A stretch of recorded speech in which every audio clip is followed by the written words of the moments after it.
Ladies and gentlemen, boys and girls, you are watching yet another episode of Eric Lima Shenanigans of 1977. It's Wednesday night, and you know what that means, ladies and gentlemen. It's time for the AEW Dynamite Event Center Wrestling Report. And now here's the man to give you that report, Mr. Eric M. Lima. Thank you very much, Mr. Announcer, sir. Well, hello there, everyone. Welcome to yet another episode of Eric Lima Shenanigans of 1977, episode number 1224 of the show. I will be discussing, talking about what happened last night at AEW Dynamite, the final Dynamite before Double or Nothing, as you know. What's going to be upcoming, as you know, Rampage will be on at 6 o'clock tomorrow evening. So I'm hoping to give you the final Rampage report before Double or Nothing, so that's a huge deal. And I know SmackDown will be in Jeddah, Saudi Arabia, so I'm sure internationally it'll be on earlier, so I'm probably going to give you the report on that, because I'll probably watch it earlier. That way, if I get all the videos out of the way, because we have a lot of ground to cover as far as that concerned. I'll give you my King and Queen of the Ring picks and predictions. Also, this coming Saturday, after Collision, I'm probably going to give you the picks and predictions for AEW's Double or Nothing. So, there's a lot to get to, seriously, because there's a lot to get to this weekend. This Memorial Day weekend is going to be huge. It's going to be big. And then in between, I got Press Your Luck to do after this, and then I got Bullseye to do. But also in between, I got the Dugout Crew podcast in about a couple of hours or so. And then we got the Rant and Rave podcast. A lot to get to, a lot of ground to cover, and I am hoping to get everything done and accomplished. So, like I said, Memorial Day weekend's been going to be crazy things happening, you know. And I'm hoping to get to a Shenanigans arcade this weekend as well. And one of the games I'm going to be playing for the Shenanigans arcade, when I'm trying to get everything set up, will be this 30 years ago. This arcade game came out, made by Capcom. That's right, Alien vs. Predator came out, and in honor of its 30th anniversary, I will try to make an attempt to play that game. So yeah, I was going to wear my Bullseye t-shirt. I did wear my Bullseye t-shirt, but unfortunately, the downpour of the rain here in New Bedford really drenched my shirt, so I had to put it in the dryer. And now it's all set. So, but I'm not going to wear it today. I'll wear it tomorrow when I actually play some Bullseye. So, kind of looking forward to that. But right now, I'm going to wear my Kicking It Old School 1985 shirt. And I'm really excited. So let's get right into it. What happened last night on AEW Dynamite, shall we? It's the Event Center Wrestling Report. Really excited. Will Ospreay. I'm teaming against Orange Cassidy. Before I get to that, one more. The reason why the programming for Rampage is at 6 o'clock, because there's what's going on. I think the NBA playoffs is still going on TNT, or the Stanley Cup. Stanley Cup playoffs look like this. We got the Eastern Conference final between the Florida Panthers and the New York Rangers. And the Western Conference, you got the Dallas Stars and the Edmonton Oilers. Now, Dallas has got great both of their teams in their conference finals. So this might be a big Texas. I think both the Dallas teams will try to piggyback off the momentum that the Texas Rangers are the defending World Series champs from this last season in October. So this would be a huge deal for Texas. This is a huge deal. So for the state of Texas. So. And you got the Dallas Stars taking on the Edmonton Oilers in the Western Conference. Both of the winners of both conference finals will meet each other for the Stanley Cup. While in the NBA finals, you got my local Boston Celtics taking on the Indiana Pacers. The Celtics are up 1-0 in that. And then in the Western Conference, you got the Minnesota Timberwolves, who upset the defending NBA champion Denver Nuggets. So we're guaranteed a new NBA champion. And also, the Dallas Mavericks are in. So the winners of those two conference finals will meet each other in the NBA finals. So it's a huge deal. I'll tell you one thing right now. So both defending champions of in the Stanley Cup playoffs and the NBA finals are out. They've been eliminated. So that's a huge deal. there. So we're guaranteed new champions. Will the Celtics make it number 18 and overtake and break that tie between them and the Lakers for the most championships ever? Well, time will tell. So we'll see what happens. All right, like I said, going back to the tag team matchup, Will Ospreay and Orange Cassidy went up against Roderick Strong and Trent Beretta. Roderick Strong, don't call me Ned Flanders, is the defending international champion. He'll defend that title this coming Sunday at Double or Nothing against Ospreay. But it seems like more of like a soften up of Ospreay because Wardlow got involved, giving Strong and Beretta the victory.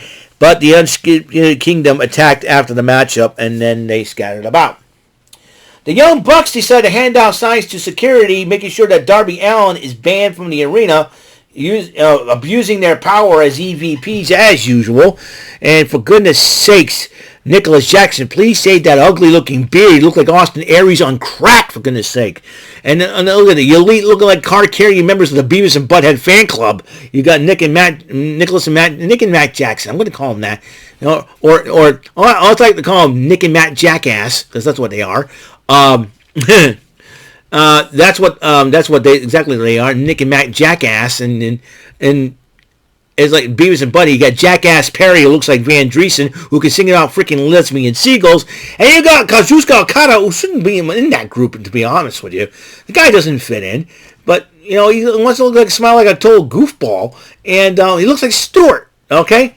But the only good thing about the Elite, the Young Bucks that they did, was bring back Reebok pump sneakers. That's a 90s fad, boys. Look it up. Believe me, D. Brown wore those. Speaking of basketball. Anyways. Then Sanjay Dutt, there's another idiot. I call him Sanjay Butthead, because he is one. Talking to the Young Bucks about getting the bounty, and because Bryan Danielson is going one-on-one with a 7'4" Satnam Singh. Oh boy. They think they have the advantage there.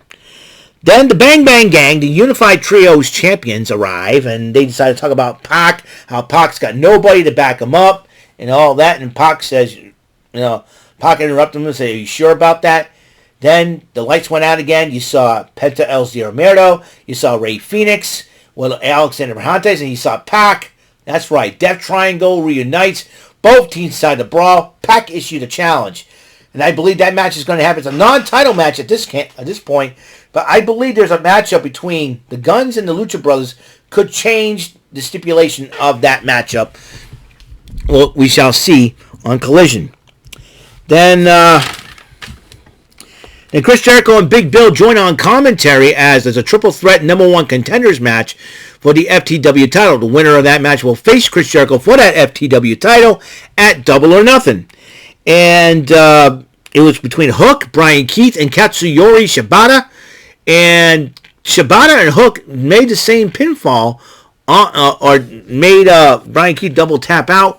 And it seems like both men are winners, and they'll face Jericho for the triple threat title. Reminds me of that North American triple threat situation. So hey, why not? Put both guys in there. That's good. The good thing about a triple threat is you can't decide on a winner between two wrestlers. Put them in another triple threat for the championship itself. So smart moves on the part of Tony Khan and Ava for making those matches, as far as Tony Khan with the FTW style situation and the NXT North American title situation on Ava's part. That's what I'm thinking. So, but then Matt Sydal took on Konosuke Takeshita one-on-one, and Takeshita did win the matchup, and then he continued to attack Sydal until Jon Moxley arrived. And Jon Moxley was going to say something to Takeshita. Instead, he believes actions speak louder than words, punches Takeshita in the mouth, knocking him out. And then the Young Bucks continue to do their ban Darby Allin signs. We'll say, for goodness sakes, freaking Nicholas Jackson shaved that beard. Austin Aries on crack, this guy is. Anyways, they were continuing on, acting like Beavis and Butthead, or what Buttheads do, and all that good stuff. And then Swerve Strickland sitting in their chair and said, hey, I want my music. I'm going to get my match done. I'm going to show you guys. Play the Chair's music and all that. They're trying to suck up to him, please. That ain't going to work. So Swerve Strickland took on Nick Wayne. Strickland did beat Nick Wayne in a matchup, and Kill Switch blindsided Swerve Strickland behind while Christian Cage and Shayna Wayne, aka Mother Wayne, started coming down to check up on Nick Wayne, and then after Swerve Strickland knocked out Kill Switch to the floor, he started chasing. Swerve Strickland saw Christian Cage. Christian Cage trying to reason with him. He chases him to the backup. And then Christian Cage found the car, throws the driver out of his car, tries to hijack it, but then another car drove in to block it. It was Prince Nana at the wheel, and then Swerve Strickland grabbed Christian Cage out of the car that Christian Cage tried to run abscond with, and proceeds to beat the snot out of Christian Cage. I say good for you, Swerve Strickland. You're a good guy. All right. You got the guy's car back, and I'm sure he probably paid you big money to get that done. Anyways, Kyle O'Reilly took on Malachi Black one-on-one. Malachi Black did beat Kyle O'Reilly, who was trying to get that TNT title, but to no avail. But then the lights kind of dimmed red on Malachi Black, and then after that, the lights went back on, but then somebody poured a major bucket full of red liquid, probably paint or something like that, all over Malachi Black. And then Adam Copeland appeared on the stairs, going down the stairs with a smile on his face. He goes, "Be careful what you wish for. I'll see you this Sunday." That's right. Adam Copeland decided to go harken back to his Brood days as Edge when he poured the red liquid all over Malachi Black. Malachi Black just got hit with a bloodbath. A Brood bloodbath, to say the least. Well, my favorite time of the event, time of the show is here. The women's tag team match that features two of my favorite Australian angels. That's right. On one side, you got Mariah May, representing England, teaming up with one of my favorite Australian angels. I'm talking about Timeless Toni Storm, the AEW Women's World Champion. And good Lord. If Dan XP said that Toni Storm's got a pancake butt, I'm going to tell you something. If that's the case, I'll pour syrup and butter on it and eat it for breakfast. I don't care. Anyways, they'll be teaming up against England's own Saraya, the former AEW Women's World Champ as well. And another lovely Australian angel, Miss Harley Cameron. I love Harley Cameron and Toni Storm. I don't know what it is about Australian chicks that I like. Maybe the accent. The only thing I don't like about Australia is the bugs they have down there, especially those 8-legged freaks called spiders. But Australia is a beautiful country. Let's keep them bugs away from me. Anyways. Heck of a matchup between, in this tag team matchup. And Toni Storm and Mariah May did end up winning the matchup. And they had Serena Deeb's little flag. Until Serena Deeb attacked Luther with a chair. I thought Toni Storm was going to do another striptease. Hey, I want to... Never mind. Won't say it. Eric, shut up. All right, anyways. So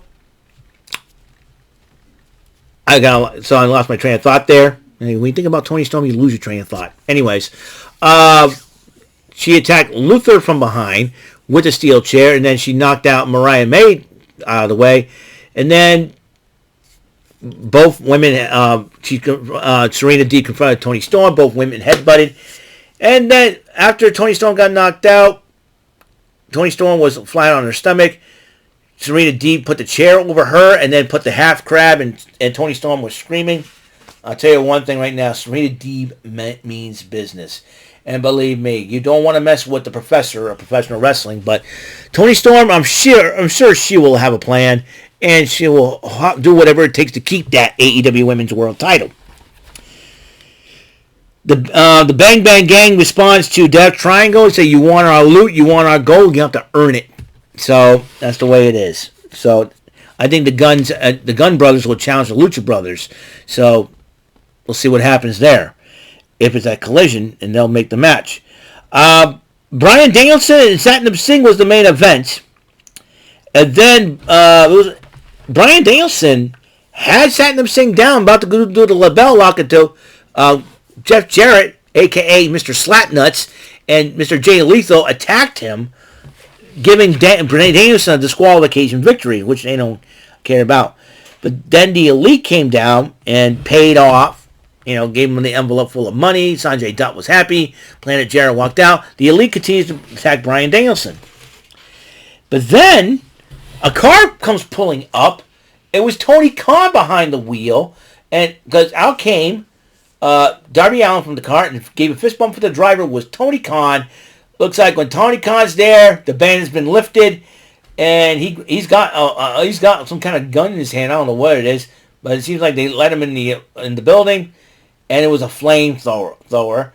Nicholas Jackson, that Austin Aries on crack after Jack Perry and Kazuchika Okada got involved.